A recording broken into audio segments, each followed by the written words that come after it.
மத்திய வருவாயில் மாநிலங்களுக்கான வரிப்பகிர்வு பங்கை 50% உயர்த்த வேண்டும் என்று தமிழ்நாடு முதலமைச்சர் மு.க.ஸ்டாலின் வலியுறுத்தியுள்ளார்.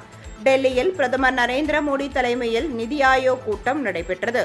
இதில் கலந்து கொண்டு பேசிய முதல்வர் மு.க.ஸ்டாலின், சமத்துவம் மற்றும் சமூக நீதி அடிப்படையில் அனைவரும் உள்ளடக்கிய மற்றும் நீடித்த பொருளாதார வளர்ச்சிதான் தங்களின் தொலைநோக்கு பார்வை என்று தெரிவித்தார். தங்கள் அரசில் வரும் 2030ஆம் ஆண்டுக்குள் தமிழகத்தின் பொருளாதார வளர்ச்சி $1 டில்லியன் இலக்கு நிர்ணயித்து செயலாற்றி வருவதாக அவர் குறிப்பிட்டார். மத்திய, மாநில அரசுகள் இணைந்து செயல்படுத்தும் திட்டங்களுக்கான மாநில பங்கு தொடர்ந்து உயர்ந்து வருவது தமிழகம் போன்ற மாநிலங்களின் நிதிநிலையை மேலும் பாதிப்பதாகவும், ஒருபுறம் மத்திய வரிப்பகிர்வு குறைவதால் மாநில அரசுகளுக்கு ஏற்படும் பாதிப்புகள், மறுபுறம் மத்திய அரசு திட்டங்களுக்கு மாநில அரசு செலவிடும் அதிக நிதி ஆகியவற்றால் பெரும் சுமை ஏற்படுவதாகவும் அவர் குறிப்பிட்டார். எனவே மத்திய வருவாயில் மாநிலங்களுக்கான வரிப்பகிர்வு பங்கை 50% மத்திய அரசு உயர்த்த வேண்டும் என்று முதல்வர் மு.க.ஸ்டாலின் கேட்டுக்கொண்டார்.